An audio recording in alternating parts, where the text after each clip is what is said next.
Thank you, Dan, and good afternoon, everyone. I really appreciate being here this afternoon. So many of you are old friends from my time in Europe, and certainly customers and partners. With the new term of the European Commission Parliament underway and the proposed European Commission that will hopefully soon be in place, the timing of this year's summit is especially a unique opportunity as we come together as one group.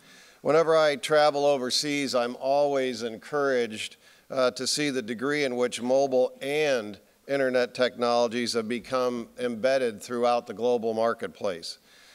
I've been involved in starting up markets in Europe with several of you in the audience, in Italy and Portugal and Spain and even here in Belgium. And while I take great pride in what's going on in the U.S. market, I would say I'm personally invested in the global telecommunications and digital economies. Yeah, it was really thrilling to be on the ground here in the early 1990s. So back then, I'd say we were pouring the foundation of the mobile and broadband technologies, and the excitement was really universal. People were talking about the wonder and the possibility of being able to talk on the go on a phone that one day might easily fit into your pocket instead of the backpacks that we carried then. And smartphones that we now take for granted were really more than a decade away. But the promise of such innovation is really spurred by the remarkable levels of investment that jump-started one of the most innovative and disruptive technologies any industry has ever seen. But what I'd like to focus on today is how we sustain that level of investment and innovation as we go forward. Today's mobile and broadband technologies are transforming literally everything in their path. How and what we connect to the internet, how we communicate, learn, work, play, shop, and how our hospitals, our cars, our homes, and even our cities become smarter, safer, and more efficient. What enabled this revolution as the substantial communication network and infrastructure investments that are now and will continue to be the lifeblood of the global digital economy. Other factors were important, obviously. Amazing technologies and an incredible platform called the Internet, a light touch regulatory agenda. That took me 1.5 pages to get that point in. I'll come back to it. And consumers eager to participate in this digital world. But these investments and the extraordinary innovation and growth that they have enabled were crucial to one of the greatest economic success stories of the last century. In the U.S., literally trillions of dollars of investment, much of it from the communications industry, transformed what was an analog rotary phone environment into a digital internet ecosystem. The U.S. has set the pace of global broadband investments, investing over $1.2 trillion since 1996. That's an annual average of $60 billion. Just last year, the U.S. private sector invested $75 billion, and a recent report by the Progressive Policy Institute showed that the top U.S. capital spending companies were AT&T and Verizon at more than $36 billion combined. In that past decade, even though the United States composes only 5% of the U.S. population, we are literally 25% of the world's total capital.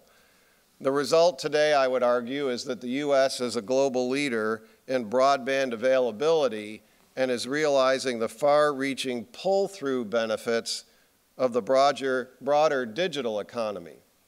And by that I mean namely 85% of the U.S. has broadband speeds of 100 megabytes or better.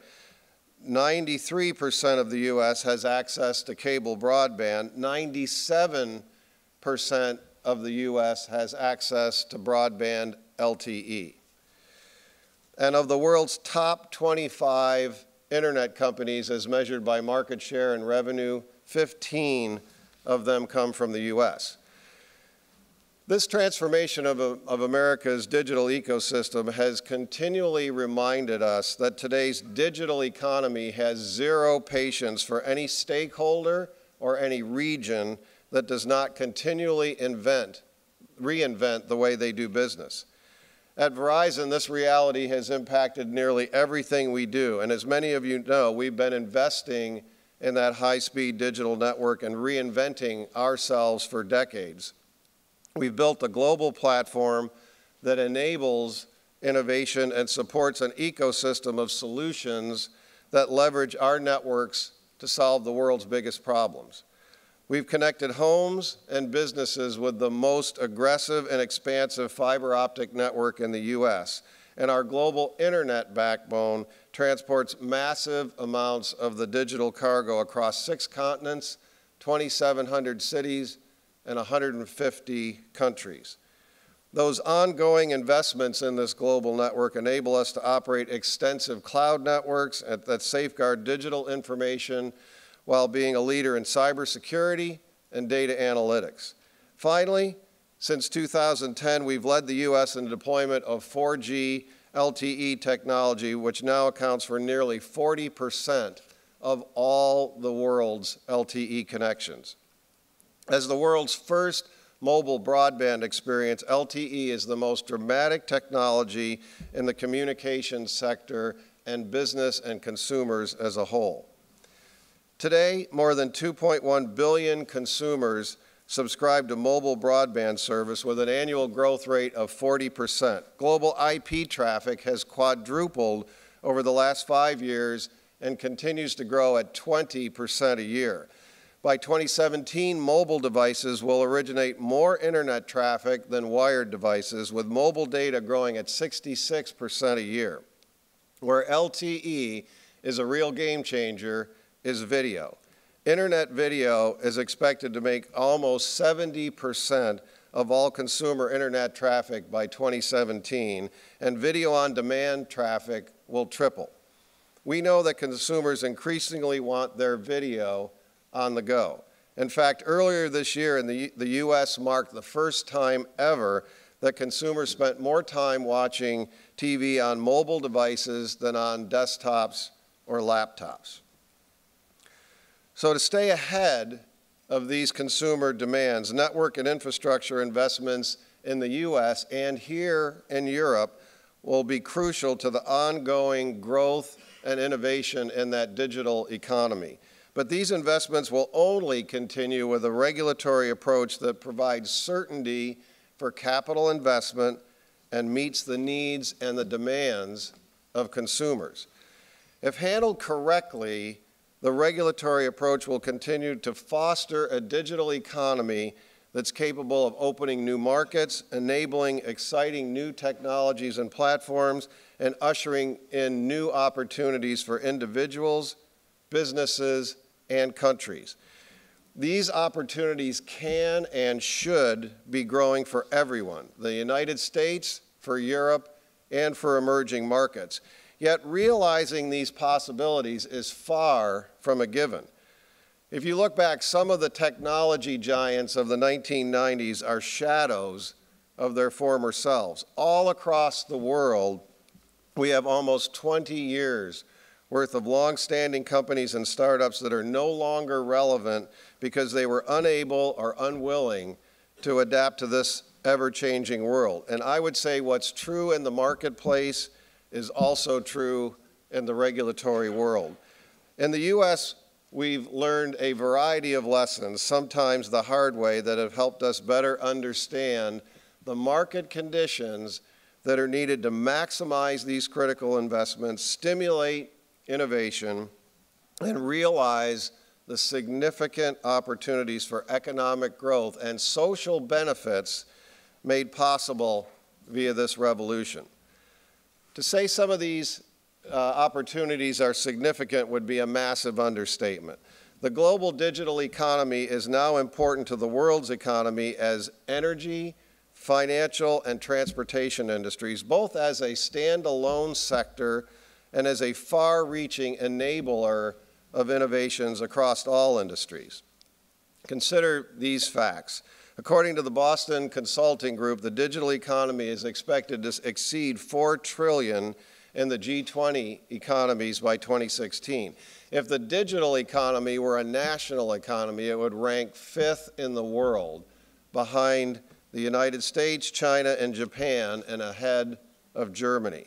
In fact, McKinsey estimates that more than 75% of the value created in today's internet is now captured by traditional companies that don't call themselves part of the internet ecosystem. This digital economy is transferring every industry and growing more forceful by the minute. For example, I was recently at the Detroit World Congress for Intelligent Transportation Systems. One of the key takeaways was that every major car manufacturer from around the world is committed to rolling out intelligent and connected cars for safe, efficient, autonomous driving as early as 2016. In Brooklyn, New York, studies show that 40% of all fuel is spent looking for a parking place, a challenge that is easily solved by mobile devices and intelligent infrastructure. And the U.S. Department of Transportation says autonomous vehicles could eliminate or mitigate 80% of unimpaired traffic accidents. Meanwhile, the safety and productivity benefits for autonomous vehicles alone are estimated at $1.3 trillion. I'm also fortunate to be the co-chair of a CEO Council on Health and Innovation in the United States. We recently released our first report highlighting best-in-class strategies to revolutionize healthcare across the U.S. In the U.S., we spend just under $3 trillion every year annually, and one of our central themes of our report is how technology innovations can drive those costs down while improving outcomes. By leveraging communications and ICT to educate and empower patients, connect individuals to real-time medical care, and improve chronic disease outcomes, we can improve the quality of life of our citizens and save between $200 and $300 billion annually. I believe the European Union would see similar savings and maybe even more based on the age of the population. We're seeing significant investments in education and energy. We have classrooms infused with the mobile technology to spark student interest in science, technology, engineering, and math. And at the same time, with smarter, more efficient power grids, we could eliminate 360 million metric tons of carbon emissions annually by 2030, the equivalent of removing 65 million cars from our roads. Across all phases of our lives, we're experiencing the transformational convergence of digital technologies into every corner of the physical world. In fact, a recent study by Cisco estimates the Internet of Things will generate more than $14 trillion in economic benefits in less than 10 years. And my friends from Cisco told me today that's actually $19 trillion now. But today's 21st century digital economy, this golden age of innovation that promises to expand opportunities and prosperity, can only improve if you have 21st century regulation and that agenda to support it. A regulatory agenda that protects consumers, encourages investments, and enables cycles of innovation that generate opportunity and economic growth for all, while avoiding regulation that's attempting to outsmart what has become a dynamic ecosystem. In the United States, the regulatory environment is by no means perfect. But over the last 2 decades, regulators made a concerted effort to leverage a regulatory framework that would cultivate robust, competitive, and innovation-focused network investments to meet the consumer's demands and spur that digital economy. From our experience, 21st century regulation is built on 3 core principles. First, the formulation of a unified, harmonious market and regulatory regime. By its very nature, the digital economy of today is not limited by geography or borders. Rather, it's global, responsive to customers, and highly adaptive. These are the very same attributes that the digital economy demands from a market standpoint.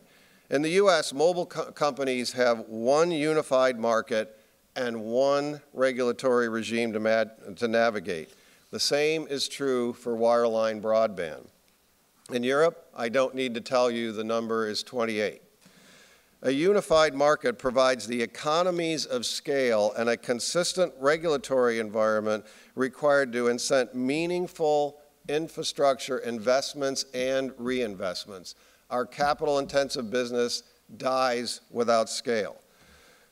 At the same time, differing regulatory regimes destroy scale and ultimately stunt investments, hurting consumers in the long run. This is why we're encouraged to see that one of the European Commission's top priorities is the creation of a single European digital market for consumers and businesses.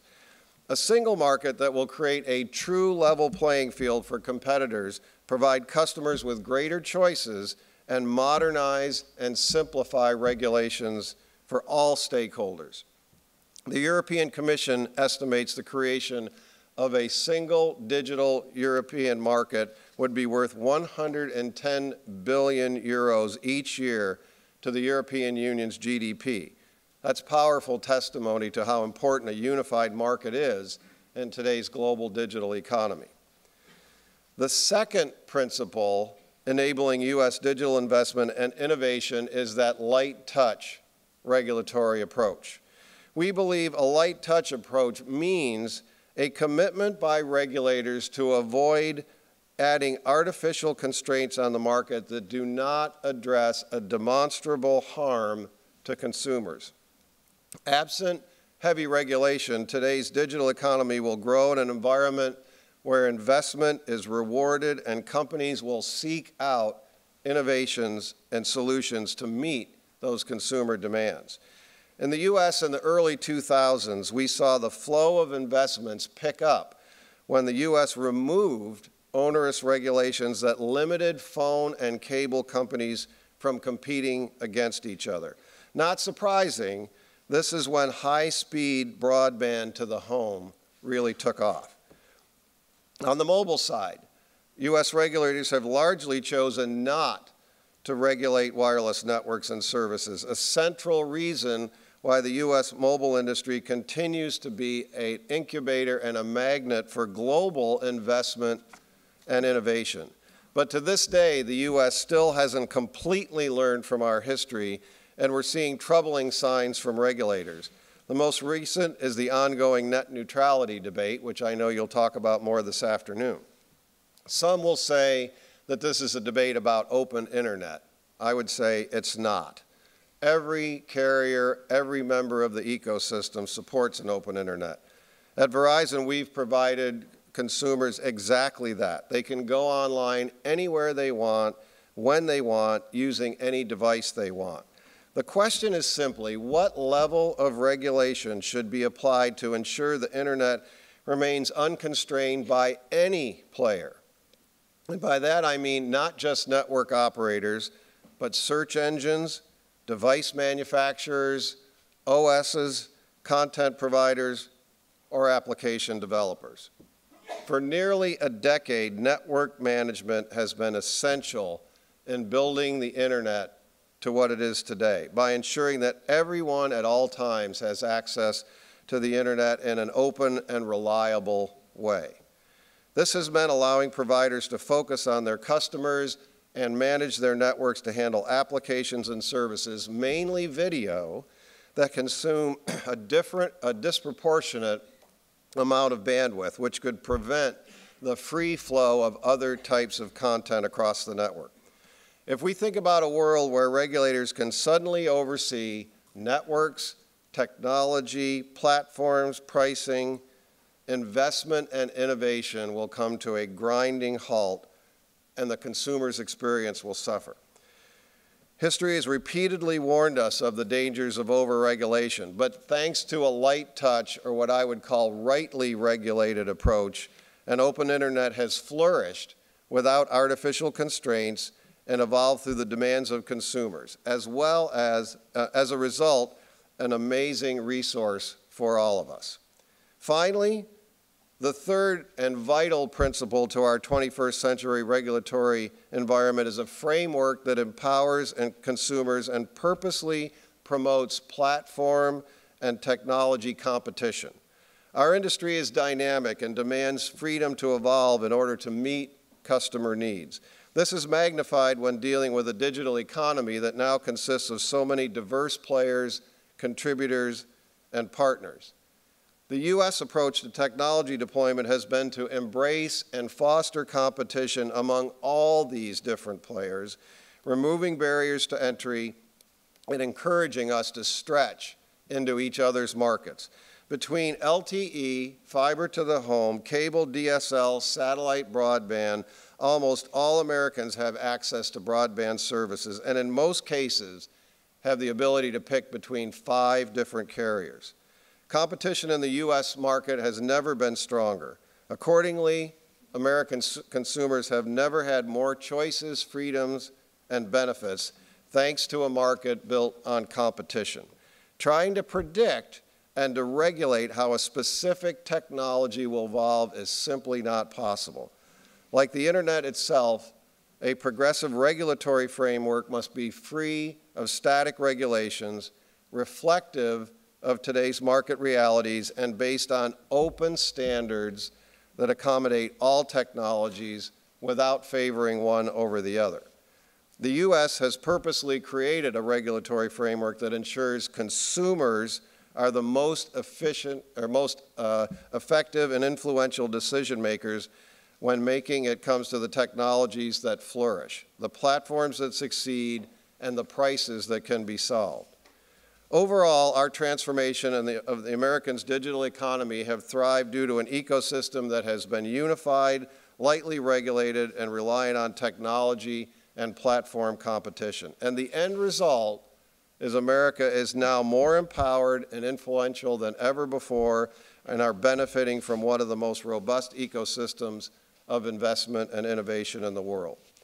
So in closing, it's clear that we have an historic opportunity to extend this golden age of innovation and usher in a new area of economic and societal opportunities for everyone.